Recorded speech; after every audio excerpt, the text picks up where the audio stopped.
Oi, minha gente! Sejam muito bem-vindos a mais um episódio da segunda temporada do quadro Hashtag Pergunte a Maestro. Se você é novo por aqui, te convido a se inscrever no nosso canal e ativar o lembrete para que você seja avisado minutos antes dos nossos vídeos irem ao ar. Se você ainda não nos segue nas nossas outras redes sociais, faça isso e conheça o conteúdo que estamos produzindo exclusivamente por lá. Se você quer participar do quadro, é só você aqui no nosso box de comentários deixar a sua dúvida, que muito em breve ela pode pintar por aqui. Então vamos para as perguntas do dia? Vem comigo, hashtag Pergunte a Maestro. Olá, maestro e equipe, tudo bem?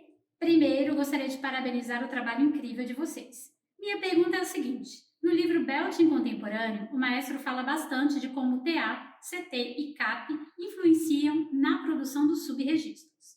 Lá na página 15, fala também que não se deve esquecer dos CAL, TA externo e do AA, mas não menciona mais ao longo do livro. Minha pergunta é: de que maneira esses músculos influenciam na produção dos subregistros do Belting contemporâneo ou até mesmo do lírico e seus outros estilos? E quando o maestro fala do AA, ele se refere tanto ao oblíquo quanto ao transverso ou apenas a um deles? Obrigado pelo conteúdo. Nossa, número da página, vou ter que abrir o livro para ler. Mas tudo bem, vamos lá, vamos responder. Quando eu falo de AA, falo de tudo, tá? Mas os músculos intrínsecos da laringe são divididos em adutores, ou seja, os músculos que fecham, abdutores, que são os músculos que abrem, CAP, e os tensores, adutores tensores, que são TA e CT. Todos participam muito dos subregistros.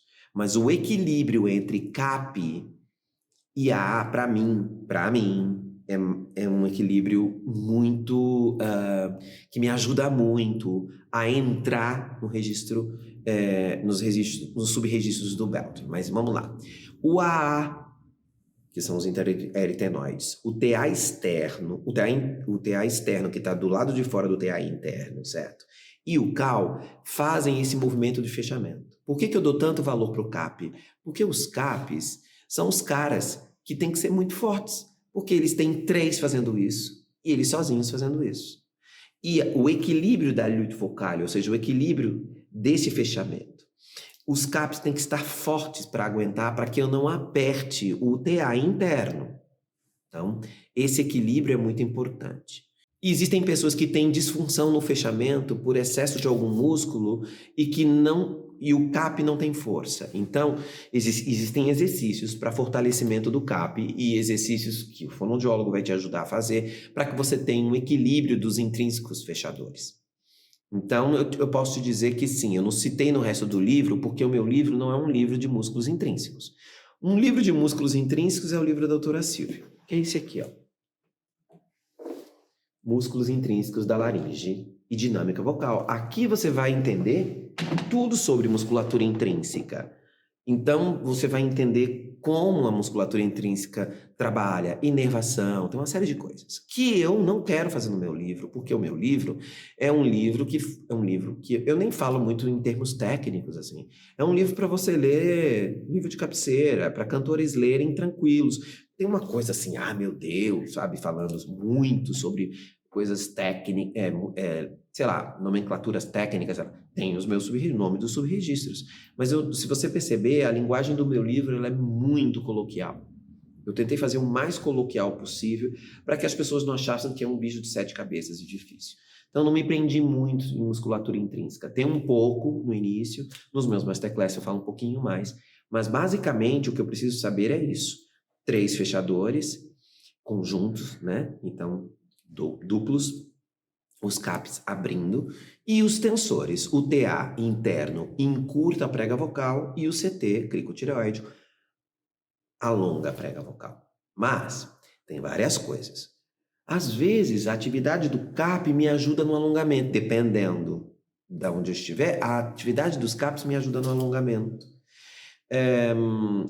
Eu mentalizar que tem menos atividade dos AAs, ou seja, do pinte de aritenoides, que o Garcia tanto citava no tratado dele, de pinte de aritenoides, diminuir isso, a sensação de diminuição disso, quer dizer, para não ter esse som mais intenso, num fechamento passado do ponto, pensar no CAP, que é o músculo que faz essa abertura quando você inspira, pensar nele, se você tem propriocepção dele, e pensar nesse afastamento, é legal. Os pilares da faringe têm conexão com as aritenoides. Então, quando eu penso em abrir pilares, eu estou facilitando o trabalho dos CAP. Então, conhecer isso me ajuda. E o professor pode dizer isso às vezes, sem falar do músculo. Pensa que você está abrindo a garganta leste-oeste. Inspira pela boca. Agora, quando você for emitir o seu som, pensa nessa sensação do ar no fundo da garganta. Você está fazendo uma série de mudanças musculares lá dentro, sem precisar falar que é CAP, que é isso, que é aquilo. Normalmente eu falo sobre musculatura para professores capacitados, para eles saberem o que está rolando, e para os meus alunos mais avançados, porque eles também merecem saber, ou se o próprio aluno gosta de saber de musculatura, mas não necessariamente eu preciso fazer isso, porque eu não vou ficar a aula inteira falando assim, ó. Ativa mais o seu CAP, ativa o seu externo-tireoide que ele está fraco, faz elevação velar, sabe, fica falando. Eu brigo com os meus professores capacitados, que quando eles capacitam, eles ficam falando assim, né? É chatérrimo, eles ficam falando nomenclatura. Eu falo, aluno quer cantar, aluno de canto quer cantar. Você não precisa ficar falando isso, musculatura, não. Você precisa, sim, dar alguma informação para ele. Mas ele quer cantar. Você passa 40 minutos falando sobre os músculos do suporte, os músculos intrínsecos fechadores, músculos intrínsecos abdutores, o abaixador da laringe, seios paranasais. 40 minutos falando sobre isso, ele não volta. Eu falo, não quero ficar entendendo isso. Eu quero cantar. Eu quero cantar a música do Pablo Vittar. É isso que eu quero. Entendeu? E você precisa ajudá-lo a cantar bem essa música. Então, é uma coisa engraçada, porque eu sou uma pessoa técnica, gosto de falar sobre isso, adoro no Pergunte ao Maestro. Mas na minha aula eu não quero ficar falando sobre isso, eu quero que o meu aluno cante melhor. Às vezes eu digo, tá com excesso de fechamento, tem desequilíbrio dos intrínsecos fechadores. Ou não é o intrínseco fechador, é a faringe que está apertando os intrínsecos. Então, vamos abrir essa sensação da faringe. Vamos, deixar a faringe mais ampla. Pensar num som da parede da faringe para não fazer isso aqui. Então, eu posso dizer isso, mas eu não fico falando sobre você tensionou agora e eu estou sentindo mais a oblíquo do que, sabe? Não curto isso. Eu acho que a pedagogia é super importante, a pedagogia vocal e o conhecimento, não só de musculatura como de acústica, é super importante. Mas o professor de canto, eu sempre falo isso, acabei de falar na reciclagem de professores. O professor de canto tem que ensinar a cantar. Ele tem que ensinar a cantar. Ele tem que ajudar o aluno a cantar melhor. Então, se ele não está fazendo essa função, ele não está fazendo a função dele. Porque o aluno de canto está pagando uma aula para cantar, ele está pagando uma aula para aprender a cantar e não para ser um professor capacitado em belting contemporâneo. Entende? Esse é um ponto que eu pego muito dos meus alunos. Eu digo assim, sua aula é chata. Eu ouvi sua aula, é chata, muito chata. Se eu fosse ser um aluno, eu já tinha ido embora. Entendeu?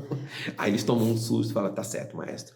Quando eu era aluno, eu queria cantar também. Então, é que agora é tão legal saber disso, como que funciona.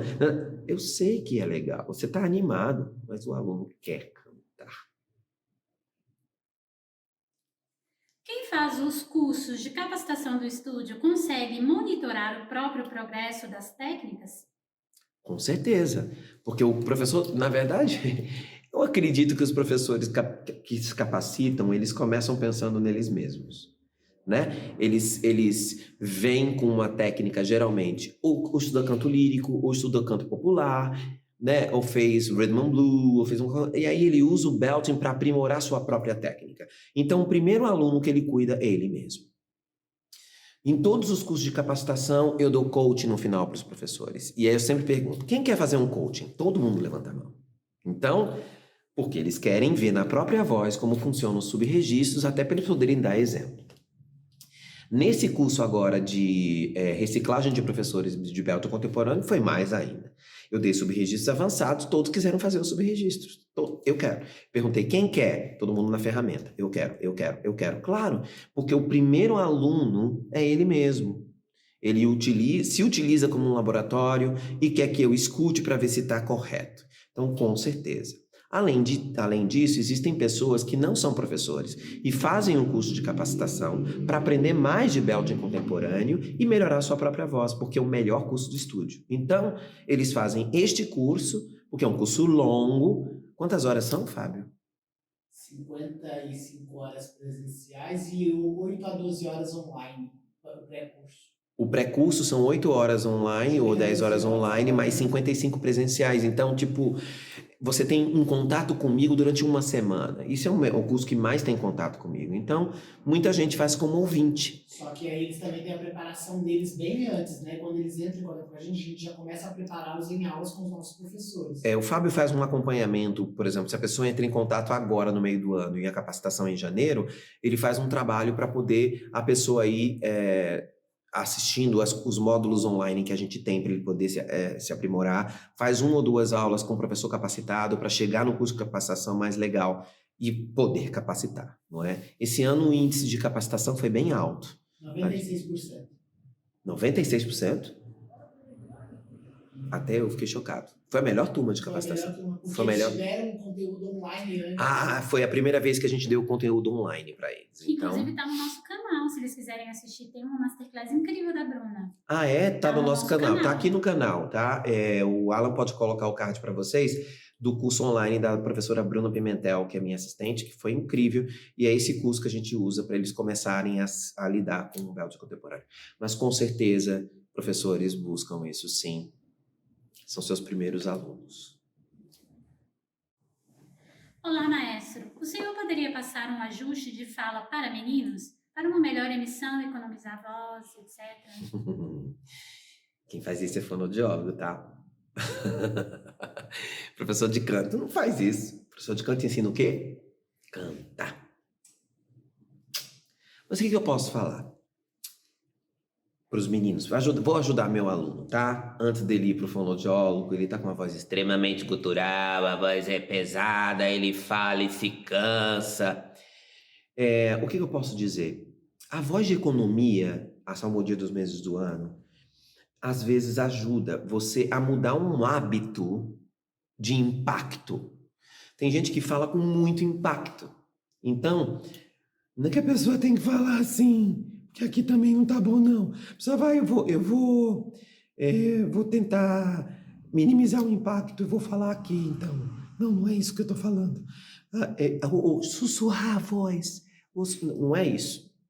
O que é diminuir o impacto? Vamos supor que eu faça uma salmodia dos meses do ano. Janeiro, fevereiro, março, abril.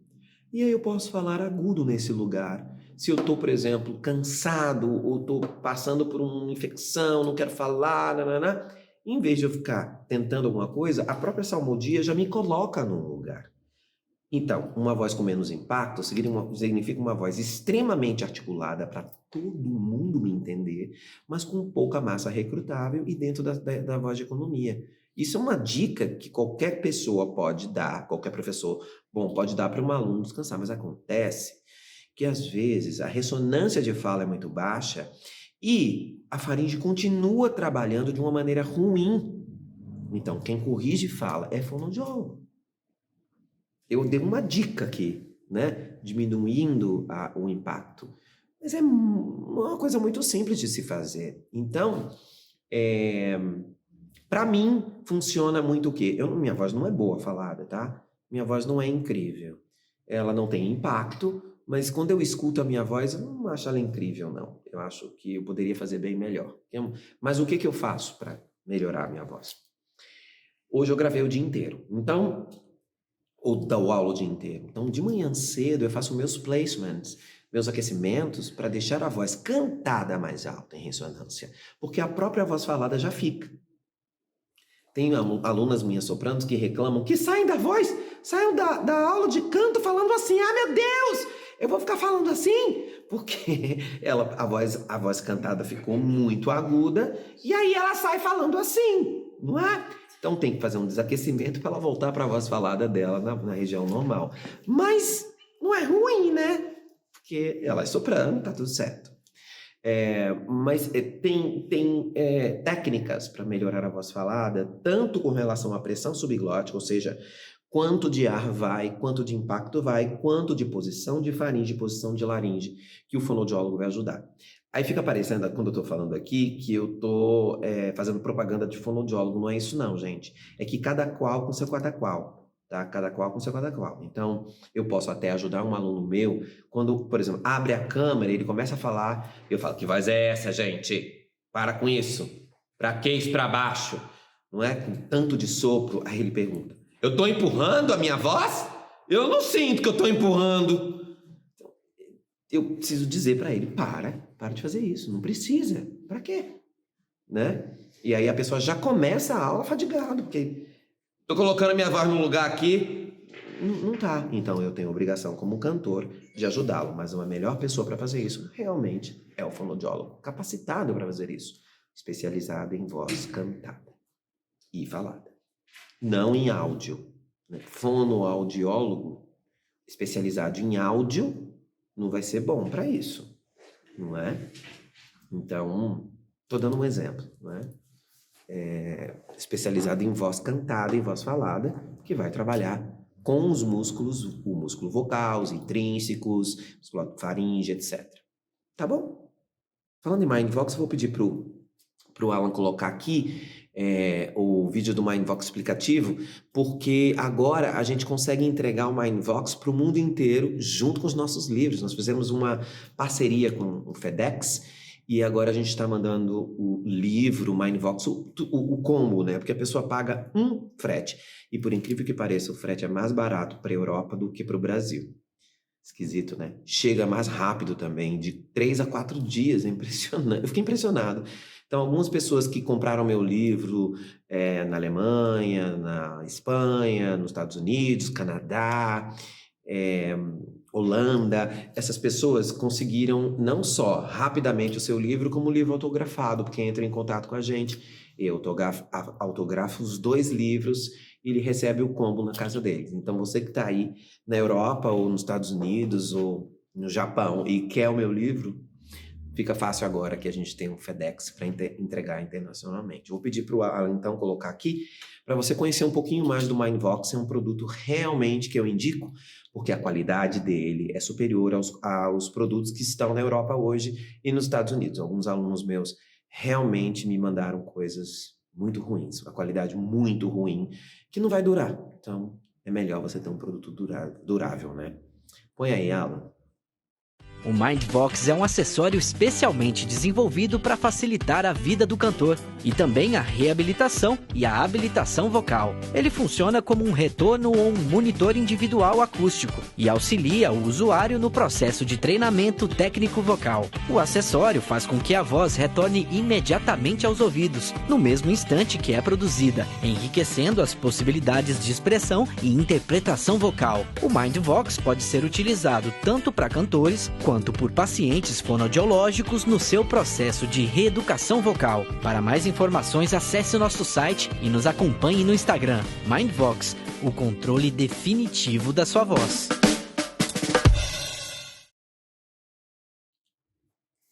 Maestro, existem tonalidades mais adequadas para um Fá do que para outro? Exemplo, para sopranos é mais confortável cantar em Fá ou em Si bemol? Existem tonalidades mais difíceis para cantar caso elas se iniciem próximo à nota de passagem de um cantor? Exemplo, se uma voz quebra em Mi, se eu cantar nessa tonalidade será mais difícil estabilizar a voz e para cantar bem. PS, pode falar se eu estiver viajando na maionese, tá? Amo o quadro porque me ajuda todo dia a aprender mais. Não, você não está viajando na maionese, mas assim, não vamos falar de tonalidade, de Fá, de Si bemol, não vamos falar de tonalidade, vamos falar de zona de passagem. Existem compositores que escrevem na zona de passagem, posso citar um aqui, Mozart, para meninos, citar uma área de Spilnes, por exemplo, do Tamino, é escrito num lugar que os tenores odeiam de cantar. Aí você olha a partitura, não é tão difícil, não parece difícil, mas ele insiste num lugar que não é tão confortável se você não está com a voz bem resolvida. Então, vamos dizer que a escrita do compositor naquela zona de passagem é um problema. Agora, se você canta música popular, você pode trocar o tom. Então, se você é uma soprano que vai cantar Ivete, está muito grave, você pode trocar o tom e ficar num lugar bem mais confortável. Eu vou dar um exemplo. Agora, isso não tem a ver só com conforto, às vezes tem a ver com o brilho, com a qualidade da voz. Quando eu canto, por exemplo, eu canto Hero da Mariah Carey, no tom da Mariah, e canto um tom abaixo. Quando eu canto um tom abaixo, minha voz fica com muito mais cor masculina do que... Eu fico parecendo de mais belter, uma menina belter quando eu canto no tom. Deixa eu ver se consigo fazer aqui pra você ver. O original. Eu tenho as notas. Lá, não. Aqui eu fico esquisito, eu fico meio... Lá, não fica tão masculino. Quando eu desço um tom...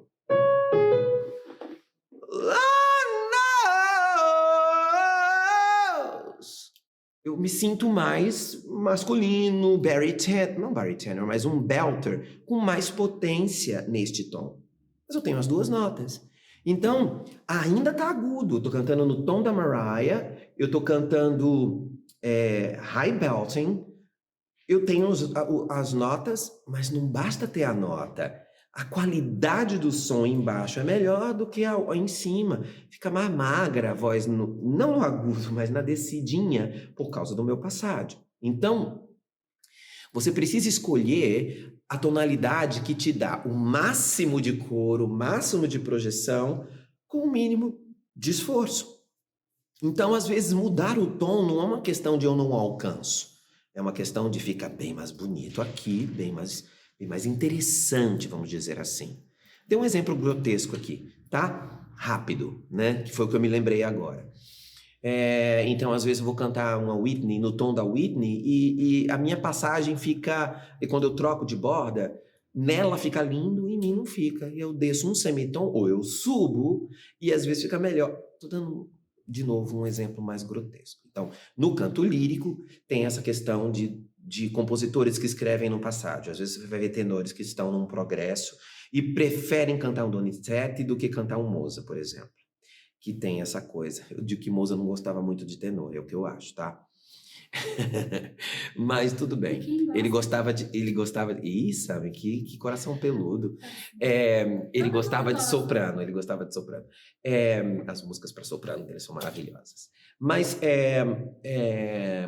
eu acho que tudo com técnica vai se resolver. Mas realmente existem regiões que são atrapalhadas pela escrita do compositor no canto lírico. E aí a gente diz que aquela música é difícil. Até no sulfiato é difícil manter naquele lugar, é complicado. Agora, o canto popular tem essa vantagem, né, gente? A gente pode trocar para o tom que a gente quiser. E também eu tenho alunos que trocam de tom durante um tempo, aí evoluem e mudam o tom depois. Agora eu canto melhor nesse tom, maestro, vê se não é verdade. E ele canta e tá bem melhor. Bom, se você chegou até aqui, você assistiu mais um episódio do hashtag Pergunte ao Maestro. Eu amei as perguntas. Eu tô amando as perguntas. Então, as pessoas estão achando que estão fazendo pergunta de leigo e não é. Mas se você tem perguntas muito simples, faça pergunta. Não existe pergunta tola, já falei sobre isso aqui. Muito obrigado pelo carinho, muito obrigado por todo esse carinho realmente que vocês têm comigo. E se vocês quiserem participar do hashtag Pergunte ao Maestro ao vivo, não deixe de entrar lá no meu Instagram para você ver quando eu faço live. Quem sabe eu não te chamo para você fazer a sua dúvida ao vivo, mostrar a sua voz, porque aqui eu não consigo ouvir sua voz. Mostrar a sua voz, fazer um pequeno coach de 5 minutinhos para eu te ajudar no meu Instagram, @maestromarconi. Vou pedir pro Alan colocar aqui. E aí a gente está fazendo pelo menos uma live por semana de hashtag Pergunte ao Maestro ao vivo. Muito obrigado pela sua participação. E um grande beijo. Tchau.